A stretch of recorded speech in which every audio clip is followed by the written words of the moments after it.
Good afternoon, one and all. Don't you guys miss this week in Stupid? Those good old days back every Sunday when Sargon would put out a roundup of all the week's news? Well, I thought instead of hoping that he'd bring it back, I decided to do it myself. Ha ha ha. No, this is just going to be a one-off use of the title. I hope you don't sue me, Carl, if by some miracle you tune into this video. Please don't sue me. But yeah, I think it is quite appropriate to use this title because it's been a bit of a chaotic week in the news. We've had Parliament going back, Greta Thunberg with her inbound apocalypse speech. Some people seem to tune in after the fact, and I'm quite surprised at how much views I get. I don't get many views on my videos, but I seem to get more if I just stream them all and condense everything into one. And to be perfectly honest with you, I'm not like Stick, Sex and Hammer and Tim Pool in the sense that I can just fire out video after video. You know, it's better for me to just bunch it all into the one video, and then at the start of the week, the British Supreme Court, ruled that Boris Johnson's prorogation of Parliament was unlawful. And imagine my shock. It appears that the lady judge who came to this verdict appears to be quite the Remainer. She received an award from The Guardian. I don't know, I'll look more into that as we go on, because I'll get more tabs up and I'll just,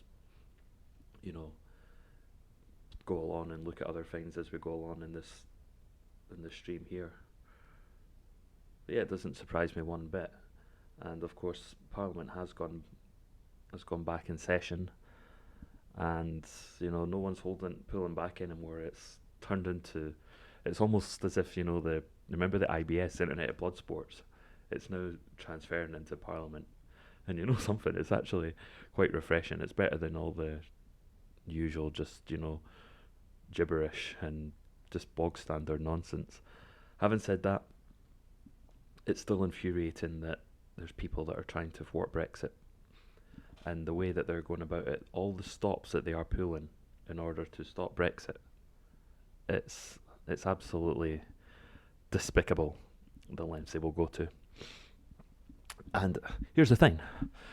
One common feature we're getting amongst, hardcore leavers, just like you get with the crazy Democrats over in the States, is that they want their respective opponents locked up. So the crazy Dems want Trump locked up, for being a Russian ally, even though he was actually cleared by the Mueller investigation. And similarly over here in the UK, there's some of them that are wanting Boris locked up. They want to lock up their political prisoners. They're not even trying to hide the fact anymore that they're a bunch of authoritarian twats. So, yeah, I've got this chat box up here. There's no one in at the moment. Hopefully that will fill up later on, and hopefully more and more people will pop in.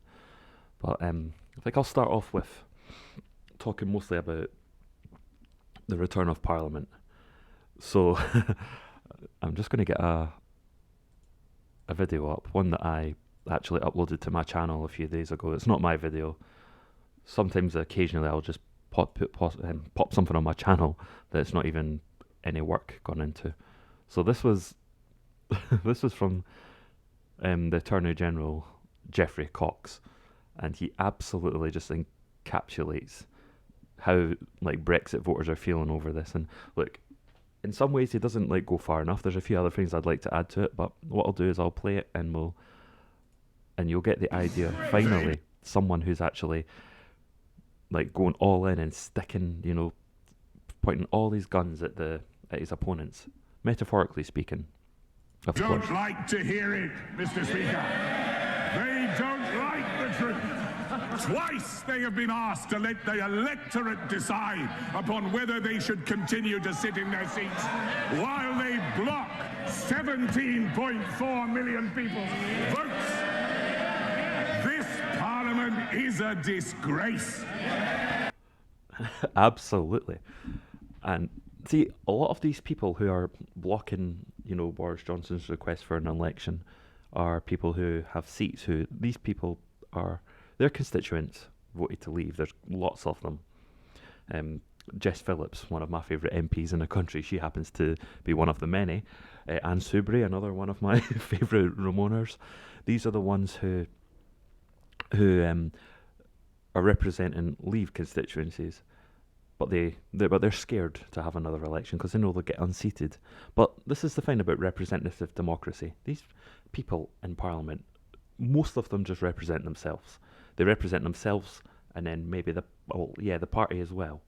But they certainly don't represent their constituents. They might get democracy in this country. I do believe that no matter whereabout in the UK you are, it should be the candidate for Prime Minister that we're voting for. Kind of akin to what they have in the States. I had Trump, Clinton, maybe Jill Stein as well on the ballot papers or the ballot screens, whatever they've got there nowadays. And that's the way it should be here, because people who want to be a representative MP, most of them are doing it for their own career, they're doing it for their own self-interest, which is why a lot of them are blocking the will of what people voted for back in 2016. Absolutely disgraceful. But anyway, let's continue this video. Listen to the cheers. Look, the atmosphere is like hostile there. I actually do love it. Given the opportunity, since I am asked, let me tell them the truth. They could vote no confidence at any time, but they're too cowardly. And you know why they're too cowardly? Because they are scared that Boris is actually going to win. No, seriously. And it's not just going to be like a narrow win or a minority government, which is what he's got just now. They're scared that he'll absolutely destroy the opposition in an election. They could agree to a motion to allow this House to dissolve, but they're too cowardly to... Look at them all. Look at all those vipers on the other side. And then look at the intelligent one here, Diane Abbott. On her phone probably tweeting, oh, look at this white racist man across from me.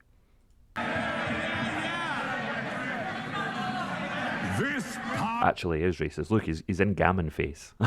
As a gammon, I find that racist. Parliament should have the courage to face the electorate.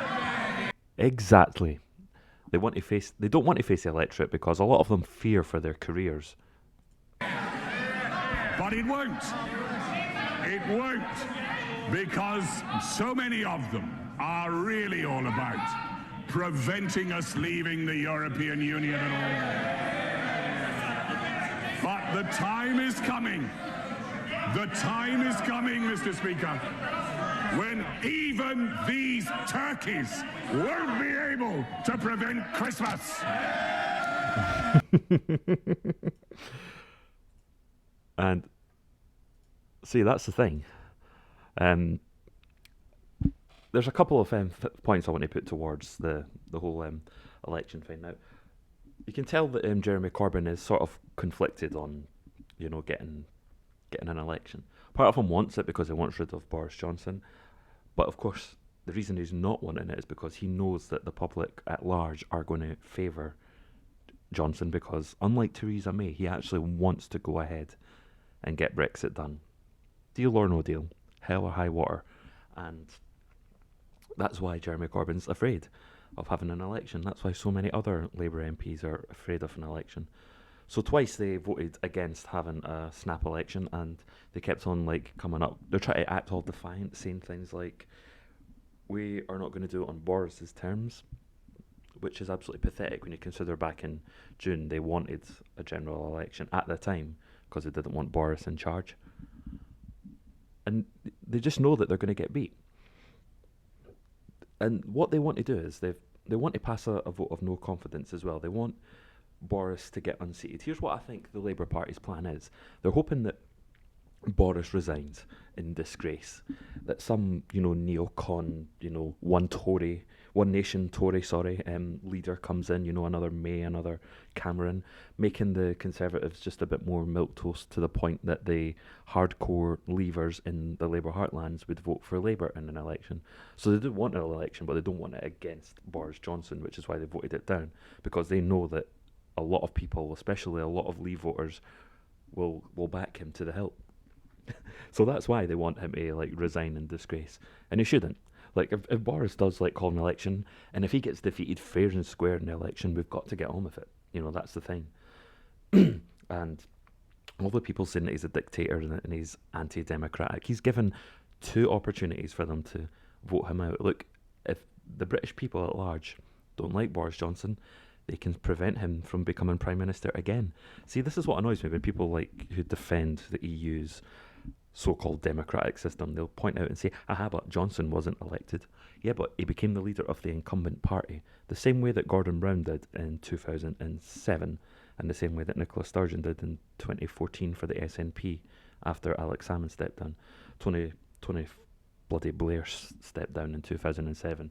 So, in a sense, when another person becomes the leader or Prime Minister of a country, should I say, without an election, they're just finishing off the term of the previous leader who was elected. So in some ways, Johnson is finishing off May's premiership, and he can get democratically deposed, and 2022 is the next one, although it's pretty likely we'll get one before then. I'm hoping for one sooner, just so we can bury the opposition. But here's the thing with Gordon Brown. He inherited, the premiership. There was, apparently Boris did say, he shouldn't be the Prime Minister because of that. And, you could say that's a fair point, that it's maybe hypocritical on that part, but it's not against the rules. So, general election comes in 2010, there's Hun Parliament, the Tories have the most votes, they form a coalition with the Lib Dems, and Gordon Brown's unseated, following an election. And, it's technically possible that Gordon Brown could lose an election, and as such, dare I say it, Labour having a coalition with, because they're not going to win an outright majority, Labour. I mean, you could see a Corbyn becoming Prime Minister, which would be, an absolute death sentence for this nation. But he's not going to win an outright majority. No, Johnson's more likely to win a clear, majority to form a government without any assistance from the DUP or anyone else. And then you've got the Lib Dems, of course, who are they want to just overturn Brexit altogether. I actually mentioned this in the video. Liberal Democrats are anti-British because they are. They're total globalists. They support being part of a project which wants to be the end of nations in Europe and turn all of Europe into one big country. Let's just see if you've got any chats. Yep, we've got Polly afternoon. But yeah, that's that thing with since Parliament resumed. And now they're having a go at Boris Johnson. I've had this up here. Language is humbug.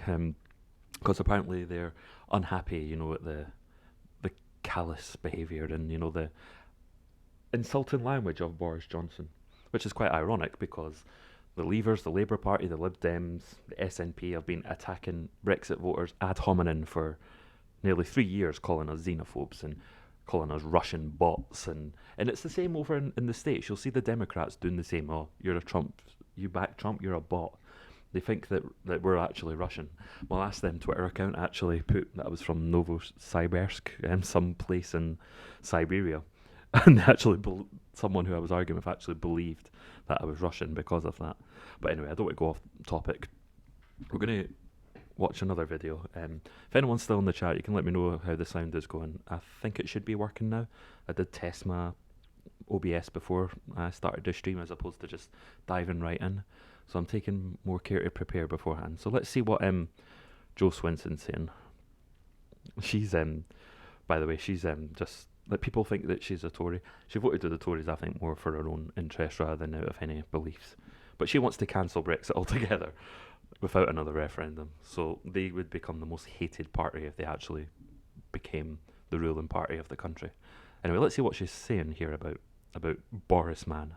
This was not Parliament in any fit state in terms of the debate we should be having, with a Prime Minister behaving in a way that was so far from being like a statesman.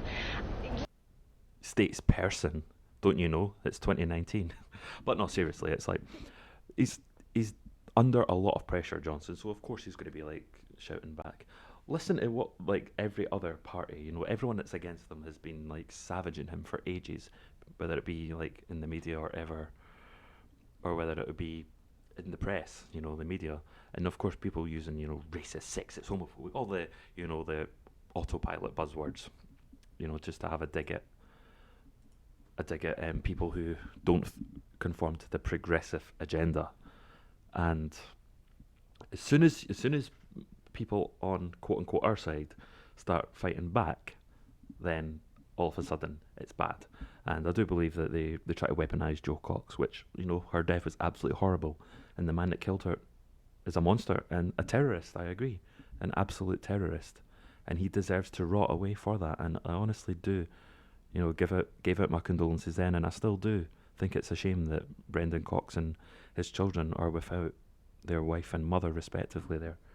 But to weaponise this is to, you know, they're going to emotion, they're appealing to emotion in the hope that, you know, apparently some people might change their mind. Don't think it's going to happen. If anything, it's only going to embed the divisions if you try to weaponise tragedy for your own ends. But anyway, let's continue. You know, sort of deliberately causing offence and saying things almost like, you know, it's almost like there's no line he won't cross. When somebody says to him that, well, he's not said the N-word yet, touch wood, they're receiving death threats and that they feel great pain at the loss of their colleague who died, was murdered, he then turns around and said, well, I've never heard so much humbug. I just don't understand how on a human level, even when you disagree with someone, you can possibly respond to them in that kind of way. Call a sheriff who... Well, here's the thing. Okay, it might sound, you know, insensitive, but the thing is, there is a much greater issue at hand here. Brexit needs to be done, and the people that are weaponising Jo Cox's horrible death are doing so to prevent Brexit. The ends justify the means. And yes, Jo Cox was, you know, an advent, you know, Remain campaigner. She was like for it. But you know, it's like, you know, if the shoe was on the other foot, we'd be accused of exploiting it. It's an MP for the neighbouring seat to Jo Cox, was close to her, who is receiving death threats, is concerned about the language that the Prime Minister's used because it gets quoted at her in those death threats. So yes, she talked about her murdered friend. I mean, what is he saying that you know, that she can't explain that she feels fear because her friend was murdered? I just think that there's an empathy bypass there. There is just something which is just not how you engage with other human beings, and no other Prime Minister that I've witnessed in my time in the House would have responded to that heartfelt plea, which was not party political point scoring, it was a heartfelt plea. No other Prime Minister would have responded in that kind of callous way. So Boris is channeling his inner Trump then, just not giving a flying flamingo about the opposition's, you know, won't someone think of the politicians spiel. But no, look, the fact that the Remainers are going so out of their way, the Parliament are going out of their way to prevent Brexit, they are fueling the fire for an angry backlash, and I do think it's possible you could see more violence erupt, and it could be directed towards politicians. These people who want to stay in the EU, look, I get it. They think it's better to stay in the EU. Some of them might believe it in good faith. Others might just care more about their own personal interests. I get it. But the thing is, you know, you've lost, you've got to get on with it. You've got to assist. Whether you like Brexit or not, it is your duty, if you're in the Parliament, to try and assist it, to make it as smooth and as best as possible for the people. Not to try and scupper it. Think of all the other issues that we could have dealt with. We've got, you know, other issues, like we've got crime in London. The British Union's in jeopardy, but that's not just because of Brexit. You know, the SNP will try their hardest to break it up. There's other issues here that are at hand that need to be dealt with, but we can't do. We've almost been deadlocked in this for 3 years now. And it shouldn't be surprised though, because I remember watching a Paul Joseph Watson video the day after the election. not the election, sorry, the referendum, saying that they will pull out all the stops. And he was not wrong. And I'm sure even you listening would have seen that coming as well. So, yeah, they're just like using like, as what's this guy here, Lance Foreman, so he's an MEP for the Brexit party. And he's for London as well, so even London's got some Brexiteers. Let's have a look at the chat. You were talking to yourself, yeah, Boris did nothing wrong. The sound is great, I'm glad to hear it. Did you know tarragon chicken could be made with bacon instead? I did not, no. I'm trying to add cooking to my repertoire of skills. I make quite a mean risotto. Big up everyone, hello the War Kettle. I've not seen you in any of my live streams before, which is not surprising, I don't live stream very often.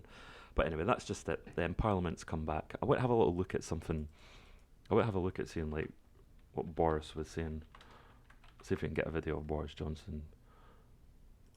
We'll watch his speech, definitely. By the way, a lot of people who watch my videos might think that I'm a Tory. I'm actually not a hardcore Tory.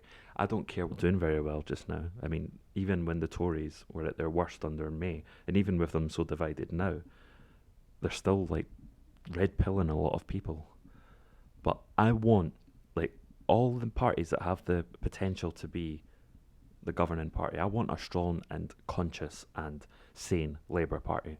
I do not want them to be like full-on communists. I want them to actually give a damn about the people they purport to represent. I want them to drop all this intersectional nonsense. But anyway, but yeah, I'm supporting Boris. If we can find his Parliament speech. Better watch this live stream just for like a nanosecond or something. By the way, Twitter is so full of like, my internet's not doing very well, that's why everything's taking an eternity to load up.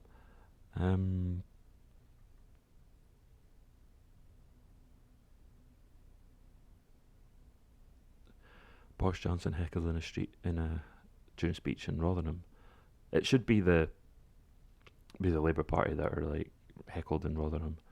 But anyway, let's see if we can find this. Oh, it's taking an eternity to load up. I might need to pause this thing. Actually, you know what, I might just go one better and just exit Steam altogether. Yeah, that should pick it up a bit. Anyway.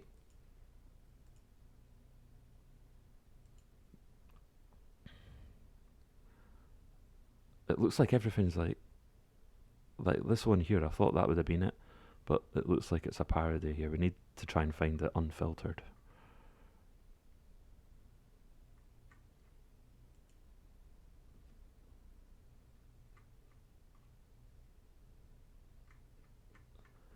God, Twitter's algorithm is absolutely pathetic right now. I might go on his account actually.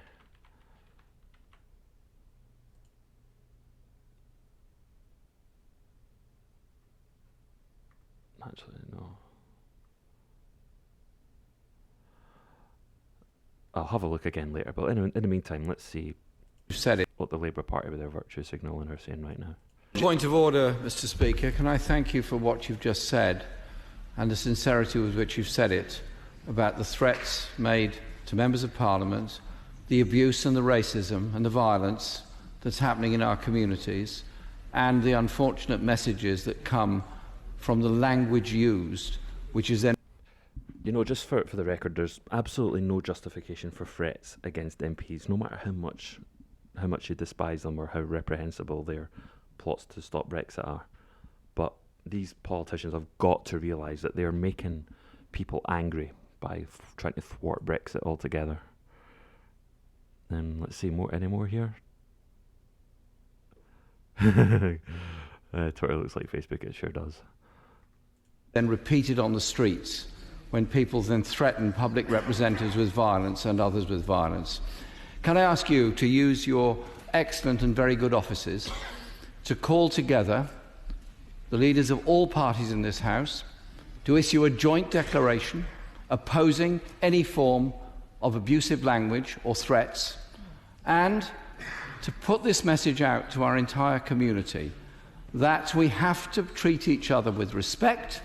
If we don't, then what happens is those on our streets who would do violence feel emboldened to do it, and the most vulnerable people in our society suffer as a result of it. It happens in my constituency, it happens in the constituencies of every other member of this House. We are an elected Parliament, we have a duty and a responsibility to protect all of our citizens from the kind of inflammatory language that has been used, that is then meted out on the streets in a form of violence against individuals.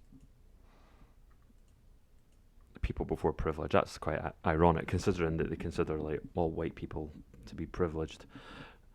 And look, these people. This is very ironic. Come from the Labour Party. They defended like Islamist attackers for ages, or maybe not the attackers themselves, but they defended. They shielded them from having scrutiny, and they would assume that any sort of condemnation and any action taken against Islamist attack would be considered a form of Islamophobia, just bad faith arguments. There should be absolutely, if anyone's making credible threats, then arrest them, definitely. But, these people have got to understand, though, that they are making the public angry, and I'm starting to see people who otherwise wouldn't normally hate politicians absolutely despise them. And if Brexit is cancelled, I do fear, something bad's going to happen. It's going to escalate. Anyway, I'll see if I can find... I'll keep going down until I find Boris's speech, but in the meantime I might stop somewhere else. Get us out, Boris, normally a Labour voter. Yeah, let's hear what this traitor has to say. Traitor to the regime. I'm normally a Labour voter, yeah, but I can't vote them because they're not supporting my beliefs. Voted out in referendum, so get us out. Get us out, Boris, as soon as you can. Sooner the better.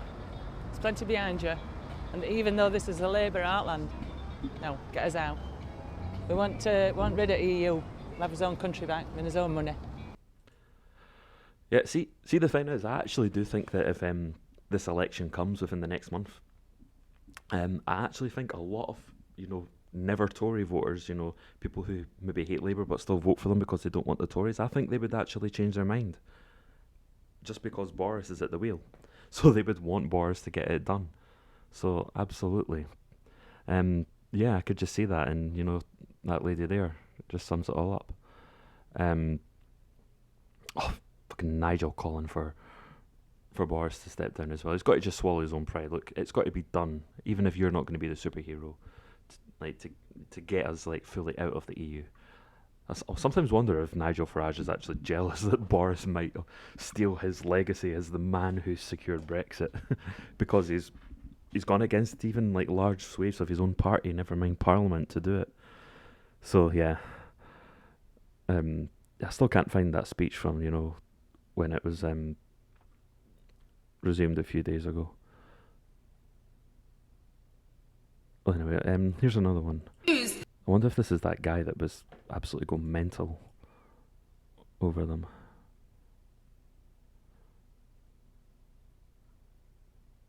Tailed feature, do you have ever played old school RuneScape? Is Tailed in the chat? I can't see him. He must be listening if his name's been taggable. I'm just seeing what you guys are saying. Let me know what you are all thinking of all this parliamentary stuff. Hopefully none of you support violence. Shut up, phone. But I certainly don't support violence in any way. But you've got to understand why people are furious. Pejorative language to describe an act of Parliament passed by this House. And I'm sure that you would agree, Mr Speaker, that we should not resort to using offensive, dangerous or inflammatory language for legislation that we do not like. And we stand here... And that's ironic. They've used, offensive language, using ad hominem attacks on Brexit voters for a democratic result they do not like. God. Mr Speaker, under the shield of our departed friend, with many of us in this place subject to death threats and abuse every See, you can hear them in the background going, shame, shame. single day. And let me tell the Prime Minister that they often quote his words, surrender act, betrayal, traitor, and I for one am sick of it. We must moderate our language, and it has to come from the Prime Minister first. Fucking look at that frown on her. And look, see, the thing is, a lot of people do think that these are traitors. Like, effectively, like, the Labour Party does have, a few EU shills, but the Liberal Democrats, by the definition of the word, technically are traitors. Now, as a very progressive person, I do not believe we should put them in the tower or that we should, hang them for their treason. 5th of November's coming, just saying. You never heard that. But, no, the thing is, what they are doing, the Liberal Democrats, they are a fifth column for the EU. They are working on behalf of the EU. They've even consulted the EU for help to try and stop the British people from getting their way. It's absolutely despicable. So, I don't think I would have come across that particular Boris one. Well, there's our pals, the SNP. It was ruled unlawful, but it was ruled unlawful by, the shutting down of Parliament by a Remainer shill. And the SNP can get fucked as well. By the way, if there's any Scottish people that are listening, just so you know, I'll say this again. I say this ad nauseum, but I'm going to keep saying it anyway until Scottish people get this in their heads. You cannot be an independent nation and be in the European Union at the same time. Scotland joins the EU, as a quote-unquote independent country. Scotland would need to take the euro. We would be giving up more powers to Brussels and to Strasbourg. The EU's agenda is the end of nations in Europe, and Scotland would be nothing more than a province. And, we would even, we cease to be Scottish. Actually, I sent a comment to, I think it was Sargon did a video about a Scottish university hosting an anti-white, anti-racist thing, which I've actually got, which I'll go into later on in this video. But I put in a comment that a lot of the people who are weaponising the Scottish identity, the SNP, they're proud to be Scottish, insofar that they can weaponise that against Westminster and against England. But if Scotland left the UK Union, then being proud to be Scotland would be, to be Scottish, would be a way of being far right, just like in any other cucked nation. So anyway, that's enough of that. Let's see, I'm going to go back into the video. I want to find out what my... So anyway, that's enough of other topics where, yes, Donald Trump, they want impeachment. So, yeah. Let's put the God Emperor in the Twitter. And yes. So, I like the look of that. I just hope you're actually doing it for real. So the Democrats, they want to impeach Donald Trump, which is nothing new, by the way. They've wanted to do that ever since they got their arses handed to them on the election night a few years ago. But it's kind of like, what I mentioned, the Labour Party wanting to kick Boris out by making him resign rather than competing against them fair and square because they know they'll lose. The Democrats are exactly the same. They know that as things stand, barring a massive economic catastrophe, Donald Trump's, got this in the bag. The Democrats are pushing for impeachment. They're using all the dirty tricks in the book. They're getting rid of anyone in the party that would actually be saying, like, say, Tulsi Gabbard.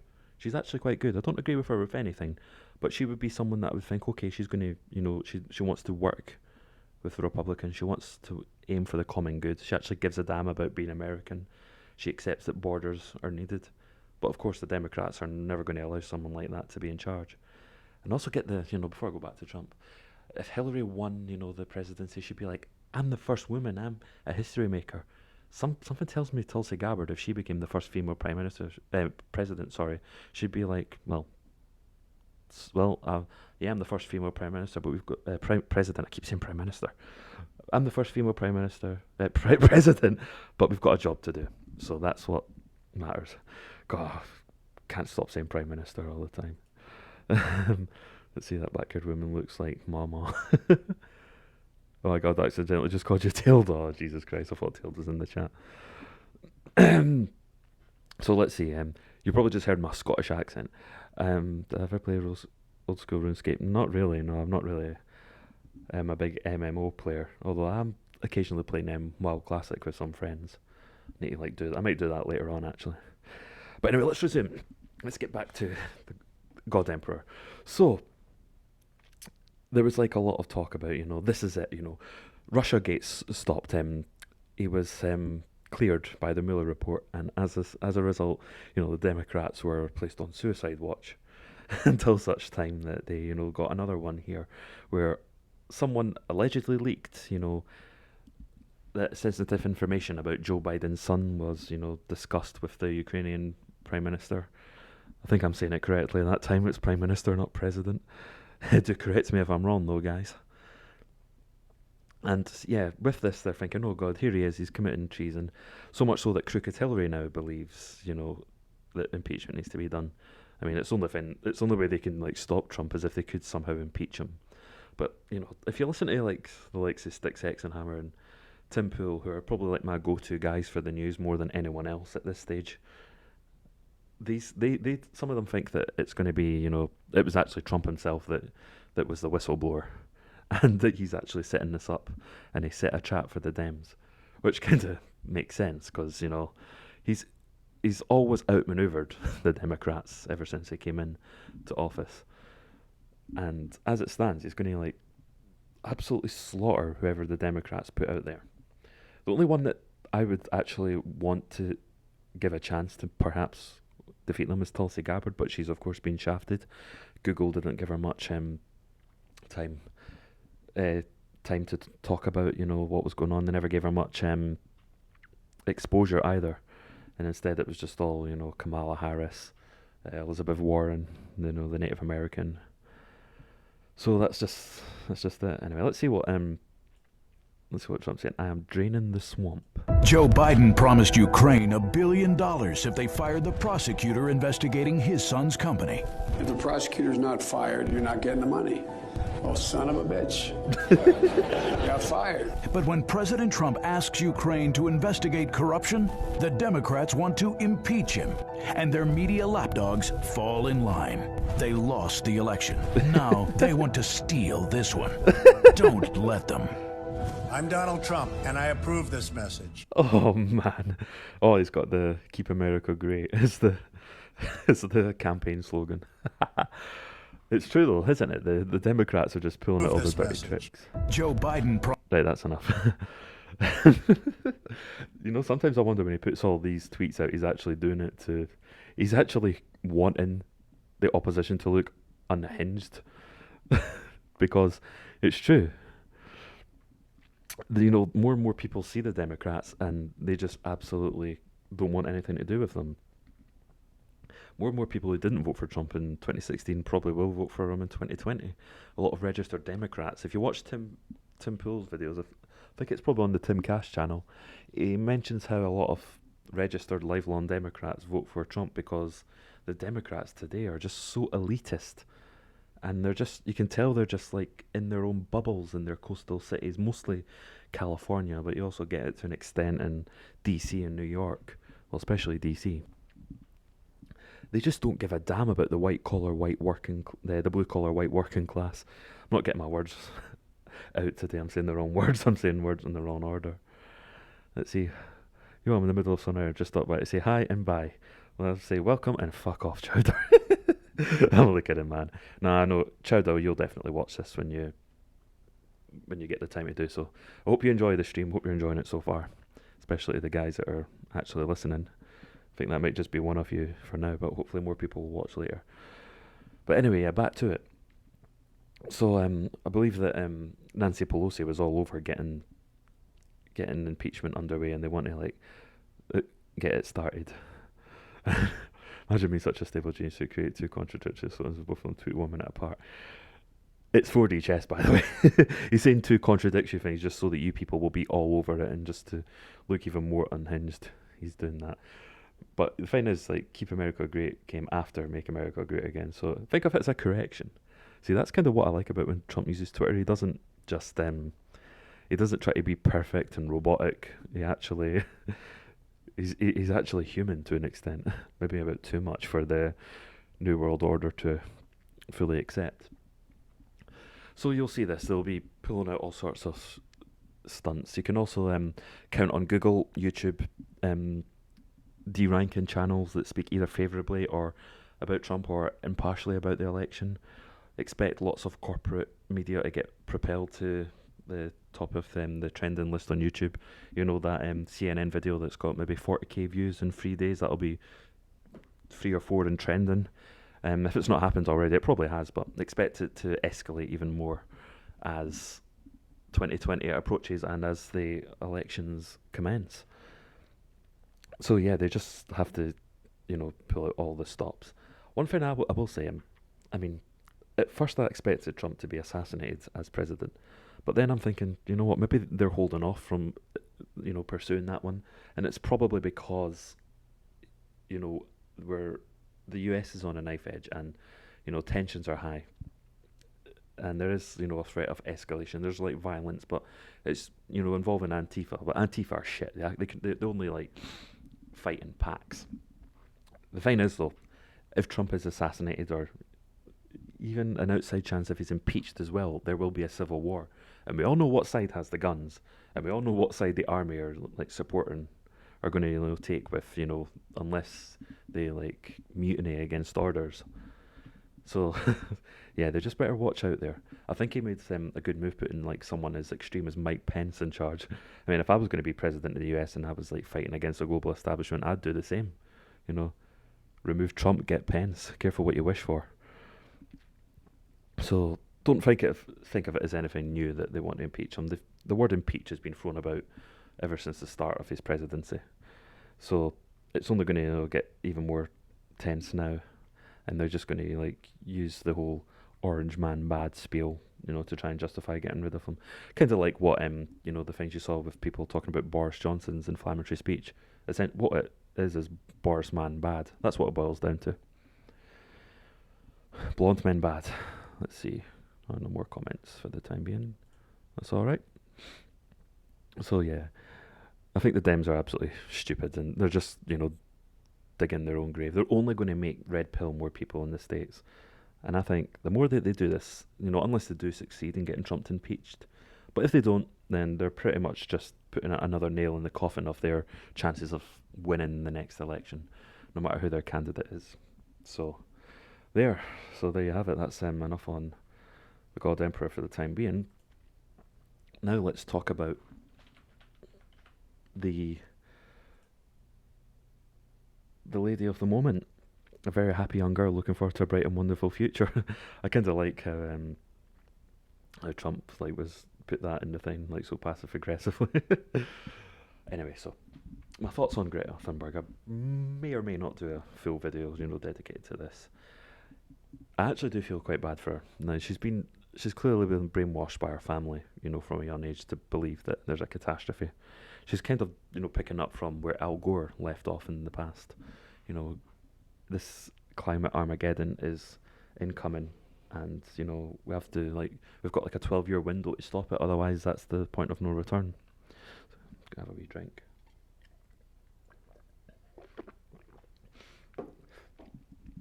And she's getting more and more attention now. And apparently George Soros was, funding her as well. But here's the thing, the New World Order wants, to push real hard, the climate change catastrophe. Because, there is an end game in it, and I'll go into that in a minute. There is a way that they'll benefit. But the thing is, people don't take them seriously when it's just, greedy politicians and wealthy industrialists who want to push the climate acts, the Green New Deals, whatever they bloody want to propose. And so they stoop to using children as, metaphorical human shields. The likes of Hamas will do it, physically, they'll do it metaphorically, the globalists. So that's why Greta Thunberg is getting propped up. I think it's safe to say at this stage she's pretty much got the Time Person of the Year award in the bag. I mean, honestly, I'll eat my hat if someone else gets it live on this channel. No, well, seriously.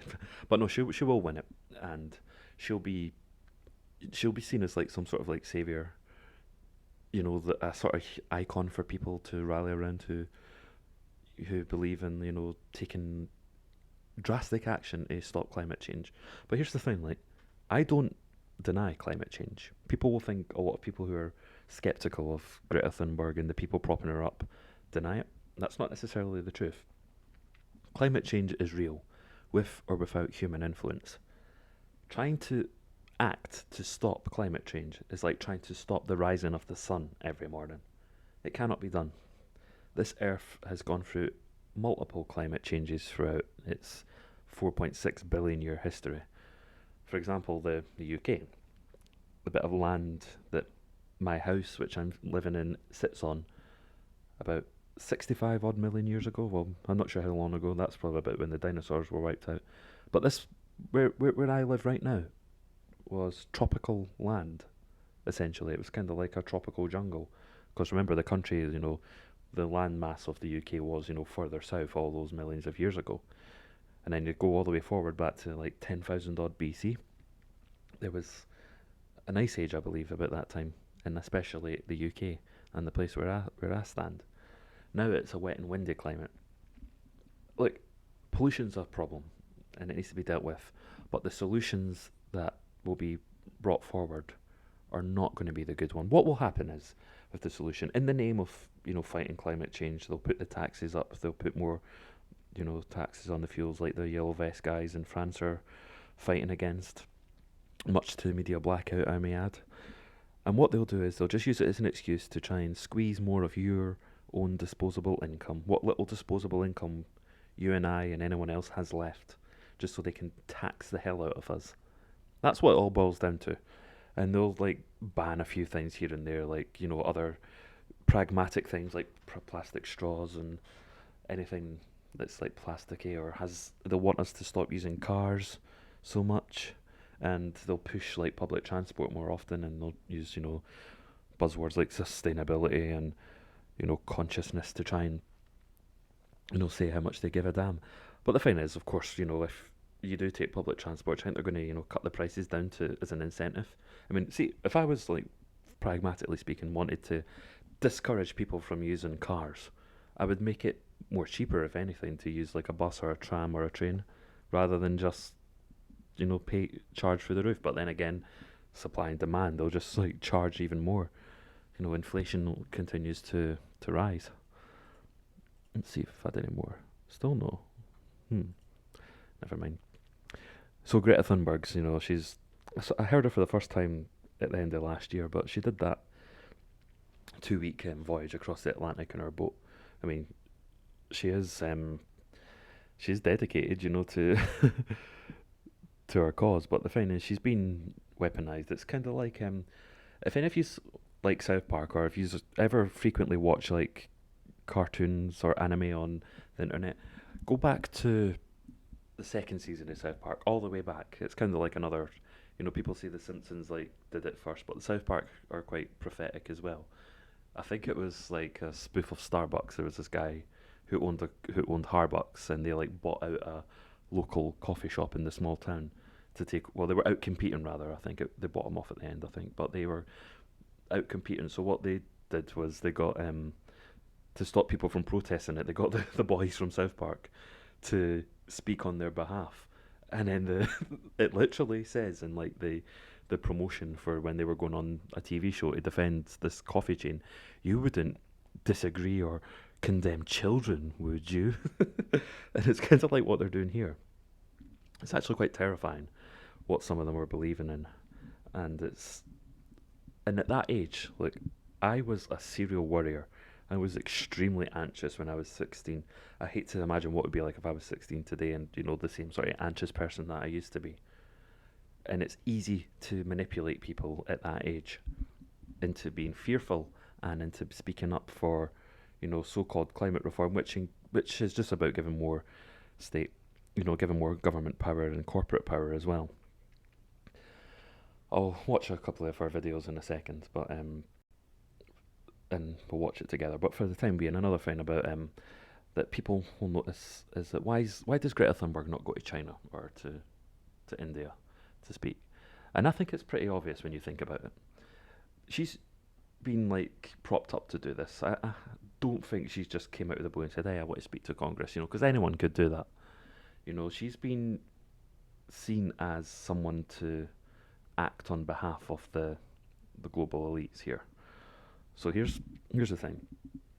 China is not a threat to a one world government agenda. If anything, it's a blueprint towards it. I mean, before a one world government is implemented, there needs to be a world of empires, as Guy Verhofstadt said to the Lib Dems in that conference. That guy's a fucking clown, by the way.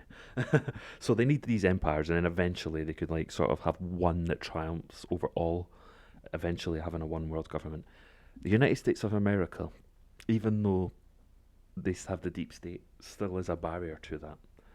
And, you know, the American patriots, them having Trump as president, just like United Kingdom is, and even other European countries as well. So that's why it's us that get preached at in the West for not doing enough, even though there's a lot more recycling going on now, people taking public transports. People like are more conscious of it nowadays, you know, that's myself included. I don't just like, you know, I still believe in protecting the environment from pollution, from destroying the oceans by dumping waste into it, excessive waste. But at the same time, I'm pragmatic, and I don't want us to go back to living like cavemen just to stop, you know, this impending disaster. Look, whatever happens, I still think humans will be able to adapt in time.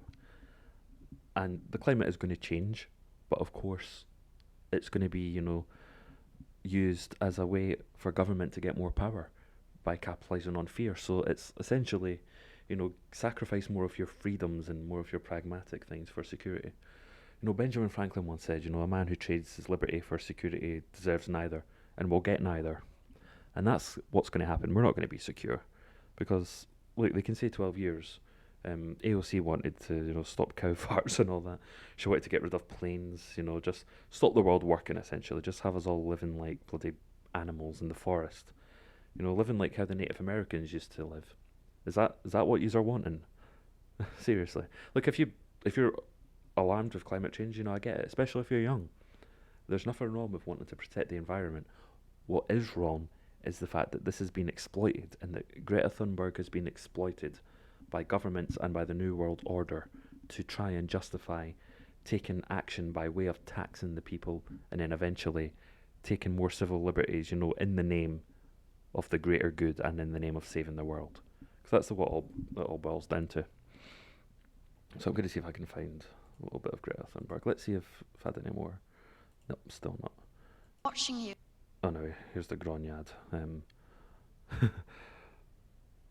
I'll just put that down there. I've got the Sky logo as well, so I suppose it doesn't matter. Anyway, here we go. Let's watch it in its entirety. My message is that we'll be watching you.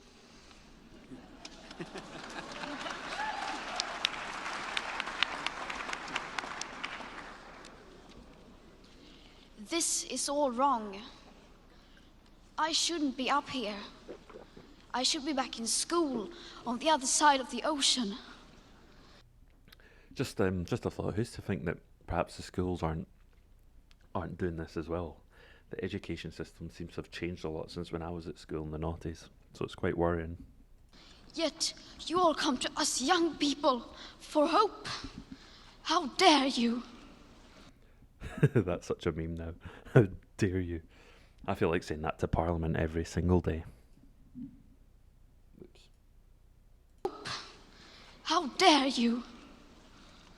You have stolen my dreams and my childhood with your empty words, and yet I'm one of the lucky ones. People Children that survived living under ISIS are laughing right now. Are suffering. People are dying. Entire ecosystems are collapsing. We are in the beginning of a mass extinction, and all you can talk about is money and fairy tales of eternal economic growth. How dare you? For more than 30 years, the science has been crystal clear. How dare you continue to look away and come here saying that you're doing enough when the politics and solutions needed are still nowhere in sight? You say you hear us and that you understand the urgency. But no matter how sad and angry I am, I do not want to believe that. Because if you really understood the situation and still kept on failing to act, then you would be evil, and that I refuse to believe. The popular... Not to be fair, I do believe that some politicians are evil. A lot of the virtue signalling ones actually don't give a damn about it. They'll say, "Oh yes, we need to save the environment," but they don't give a shit. Look, here's the thing: like Obama and Al Gore have houses on the waterfront. You know, the water's going to swallow the beaches whole. So, you know, if their own, well, especially Al Gore, I'm not sure about Obama, but I know that Al Gore, if he truly believes that the waters are going to rise to the point that we're submerged, why would they buy a house on the waterfront? He's just part of all this. He is part of this, actually. I think his organisation is propping up Greta to go around and say all this stuff. But I think I'll end that video there. But the how dare you part's the more... Actually, I might play a bit more in a minute, actually. I want to get through the whole thing, you know. Can't leave it unfinished. But I don't have any ill will towards her, because she's 16, she's very young. She's getting taught all this, and she's getting told what to say as well on the stage. And, you know, a lot of people might be angry at her, but you can't have any anger towards a 16-year-old. I mean, come on. She's been weaponized here. Look at the source of the problem, the people that are propping her up, and her parents as well. I mean, her father's an actor, and if you listen to the way that she delivered her speech there, it sounds like something that would be good for like a movie about, you know, if we were doing a movie where the world was like about to have an extinction. Like, if you put this in, like, if you edited this into The Day After Tomorrow, remember that film? That was a great film, even though it was a bit hyperbolic, you know, in its rhetoric. I still enjoyed it. Imagine this at the start of The Day After Tomorrow. It would be so good and so well acted, so you can tell that she's been trained very well for this. I'll continue it. Let's see what else. The idea of cutting our emissions in half in 10 years only gives us a 50% chance of staying below 1.5 degrees and the risk of setting off irreversible chain reactions. And on that particular point, you can tell that no one has told her like any solutions. What they're doing is she's coming up and diagnosing a problem, but not coming up with a solution. That's been left, of course, to, you know, the people that want to tax more. And that's not just like taxing the rich, that's taxing all of us. That's trying to, you know, make as much profit as possible. It's like, I was about to say, bring up the sugar tax here, like it was done in the name of stopping people from eating sweets and sugary stuff. No, it wasn't. It was done to make more money. They know people are addicted to sweets, so they'll tax it. And the establishment knows that people rely on their car to get to work and to just like go places, and that they rely on planes for going on holiday, etc. So that's why they want to tax it. I mean, if they think that if you believe that they want to put like the fuel tax on and whatnot to discourage you from using, you know, harmful vehicles, they don't give a damn, and they'll rally behind her to sort of justify it. Beyond human control. 50%. I actually don't know if the world's fate is in humans' hands. I mean, even if, like, say if there was to be like a climate apocalypse and then humanity was wiped out as a result, the Earth would correct itself over time. Maybe. I mean, the Earth did recover from the asteroid, don't you remember? Be acceptable to you. But those numbers do not include tipping points, most feedback loops, additional warming hidden by toxic air pollution, or the aspects of equity and climate justice. What the flub does that even mean anyway? Climate justice. Sounds like it's just another, you know, selection from the word salad. You know, it's kind of like, you know, it's kind of like a pack of Revels or like or randoms or something. You know, those things where you pick one up and you don't know what's inside them. That's kind of like she's picked that from like a word salad bowl from like the progressive talking points. They also rely on my generation sucking hundreds of billions of tons of your CO2 out of the air with technologies that barely exist. So a 50% risk is simply not acceptable to us, we who have to live with the consequences. How dare you pretend that this can be solved with just business as usual and some technical solutions? With today's emissions levels, that remaining CO2 budget will be entirely gone within less than 8.5 years. There will not be any solutions or plans presented in line with these figures here today, because these numbers are too uncomfortable and you are still not mature enough to tell it like it is. You are failing us, but the young people are starting to understand your betrayal. The eyes of all future generations are upon you. And if you choose to fail us, I say we will never forgive you.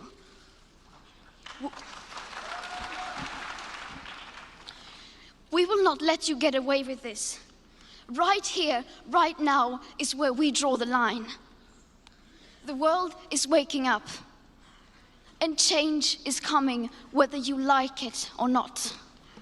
Change is the one constant in life, so it is coming whether we like it or not, regardless of what way it goes about. Change has happened and change will come. Even if humans just all combusted and vanished from the Earth. Say, imagine tomorrow where we're all gone. The human population of planet Earth was 0. The climate will still change over time. So, yeah, here we go. They're just like going through weaponizing children, and they're using it. At the end of the day, if you look deep into the rhetoric here being pushed, and, you know, by the climate strike, there is a fundamentally anti-Western undertone to this, which is why it's the Western countries that get all the scrutiny, whereas China, who are responsible for like 25% of all global emissions on their own, you know, they get no scrutiny. You know, you're not going to see Greta go to communist China to tell them off for their pollution. So yeah, that's about that for the climate apocalypse, which is incoming. I think that might be about it. I was going to maybe go into this one, but I might do a separate video on this one. University of Edinburgh criticised for hosting blatantly racist events. So, the city which I was born has been reduced to an intersectional mess. But no, it's it's just crazy. I mean, it's quite ironic. Anti-racist resistant whiteness, self-contradiction, self-own there. So yeah, I might make a video about that. I don't know if it'll be out today or tomorrow, but it will be out at some point. Anyway, for all yous watched, whether you were watching live or watching on catch-up, I hope yous enjoyed it. I've not been doing this enough, so hopefully I'll do this more often. As for the title, This Week in Stupid, it's not going to be a regular thing. I'll have a different title for my next general news stream. I just thought there was something about it that would maybe draw in a viewer or two. I can't put my finger on it though.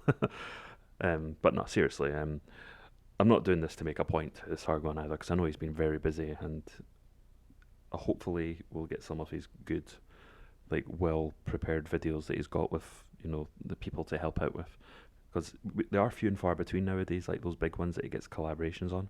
But they're so good, and they're so worth the time, in my opinion. So that's quite good. Anyway, so thank you all for tuning in. I might do a separate video on this at some point. And enjoy the rest of your weekend, guys.